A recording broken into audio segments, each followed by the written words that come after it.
We are going to look at doing an epoxy pour in the top of our project, and it's important to get the right size for the top of our project first.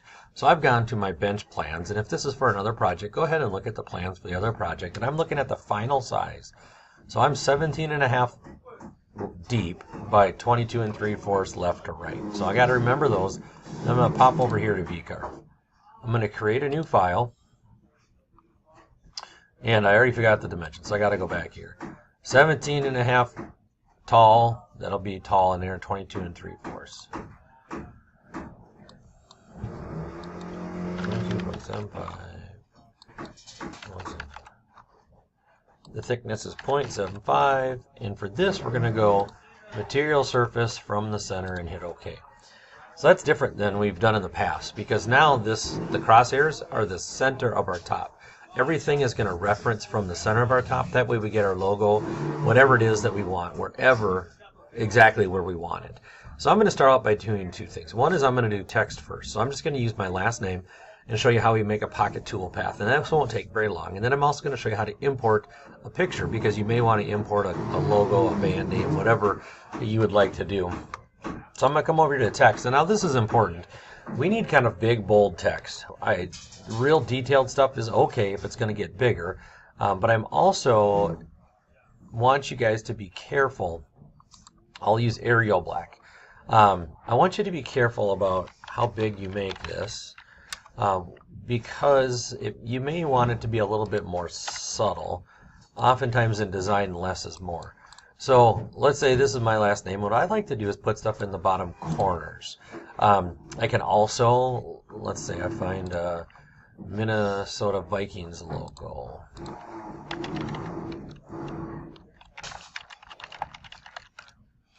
Now here's the problem with the Minnesota Vikings logo is we get one color of epoxy. So if I take this Viking head right here, it's not going to make sense if it's just one color. Maybe I could do the outline and fill the whole thing in, but it's going to be a difficult logo to produce with just one color of epoxy, and we're not going to do multiple pours. You know, if we had unlimited time, we could do several different colors, but that would tie up the whole router for yourself for a couple days to do that. But we want to get something very simple. So if I'm going to go back to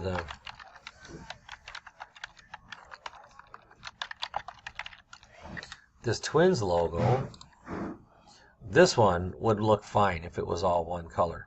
Now, some of you guys have a lake cabin, and I want to actually show you how to do this on a lake. So I'm going to go, let's go Leech Lake. And I'll go Leech Lake map. And I'm going to look for a map that is like this, where it's very contrast. There's a dark and then there's a blue. So what I'm going to do here is I'm going to save this image, and you could do this with anything. If it's a Trojan head, if it's the lake that you live on, oh, and see, this file type is a problem. So I'm going to click on this and see. When I click and go save image as, I get this WEBP file, and those never work. So I'm going to try to just copy this and paste it into here, and that actually worked. Now what I want to do is come over here to the bird, and this might get a little clunky, but I'm going to shrink it down to 2 colors. We're going to see, and now this is not working out great because we got all these other lines in here. So let's expand this out to be a little wider. In this one, this picture looks like it's just going to be difficult. There's not enough contrast there. So I'm going to use a fishing term, and I'm going to cut bait on this one. But let's go back to the internet, and let's look at our search parameters. Leech Lake outline. Maybe you have a more popular lake like Leech Lake that maybe we already have an outline of it. So like this one right here. Got to get back to the right page. Let's paste this in here. See if I can make it bigger. And then I could come back and trace this, and I'm going to shrink it again down to 2 colors and say save everything that's black, preview, and apply. Now I'll close this. I'll click on it, and I'm just going to move one of these aside. And it looks like there's going to be a lot of cleaning up to do. So this is going to be, again, difficult. So if you've got a lake like Leech Lake that has all these different fingers in it, you may have some troubles. I'm going to try one more time to get a bigger version of this, because often the bigger the better, but I don't think it's going to work. So if you have a real complicated lake like that, this is going to be hard. We can spend a bunch of time in VCarve tracing things, and it can work. So if you're really passionate about getting your lake, and we could try several different ones here, but we're going to go back and stick to the Minnesota Twins logo.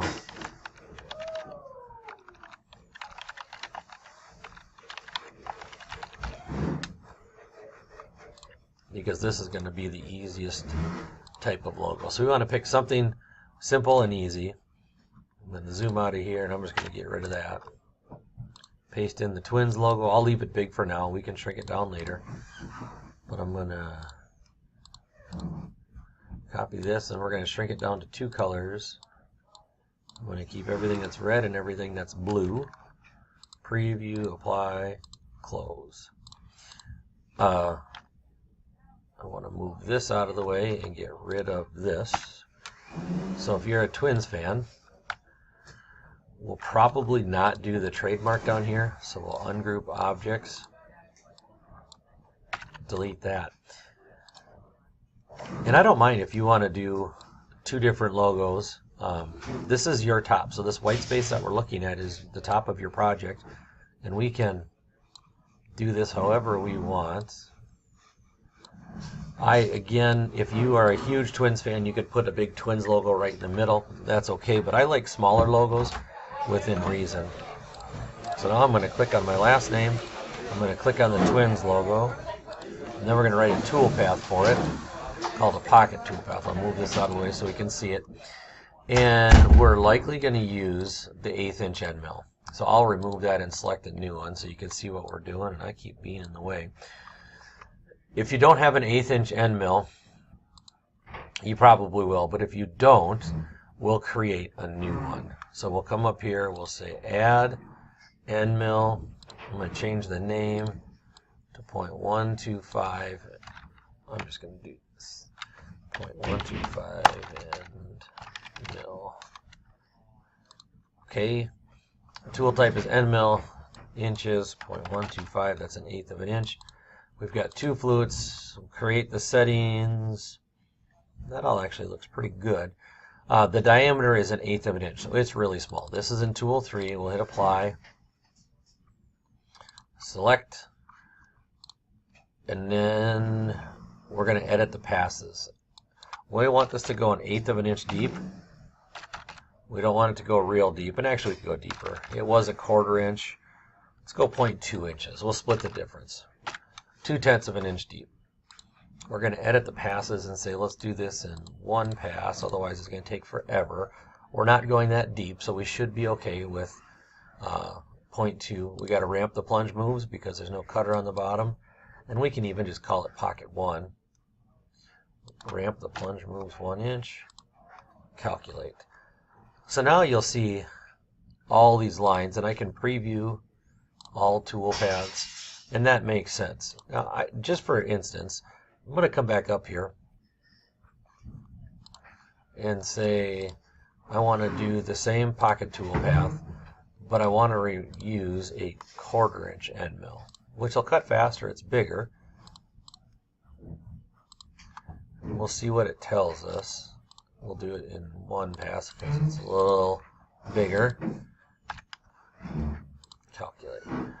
Now I'm going to come here and I'm going to reset the preview. I'm only going to have it use the 0.25 one, and I'm going to say preview visible toolpaths, and you're going to see like the Swenson doesn't make sense anymore. And what happens is it can't fit into those little spaces. So if you are going to do something more detailed like a last name, we want to use that 1/8 inch end mill. If we're going to do something more like the Twins logo, you can see the Twins logo looks okay with the 1/4 inch end mill. So I'm going to come back up here, select my tool paths. I'm going to get rid of this, delete this. That's the one that I want, and I'm actually going to check this to see how long it's going to take. So with the 1/8 inch end mill, it's going to take 7 minutes to do that. That's not terrible.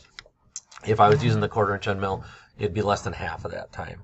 But 7 minutes is okay, unless we got a whole bunch of people that want to do this, but 7 minutes should work out right. So now this is all saved. The tool paths are saved. What I'd like you guys to do is to come up here and say File, Save As. I'm going to call it Top KLS. And you could save it on your desktop for now. You could put it in your downloads. And this is what's going to get uploaded to the Canvas assignment called Top. And actually, you know what? We're not even going to do that. We are going to put this, I'm going to go to my front page here. There's an assignment called CNC File Drop. I want you guys will have an option to upload the file there. This is an assignment that's not worth anything. It doesn't count towards your final grade, but it's where we upload the files we want to get burned. So or cut out. So you'll upload it to here, and that's where I'll grab it. I'll review it quick. We'll put it on the flash drive, and then we'll cut it out.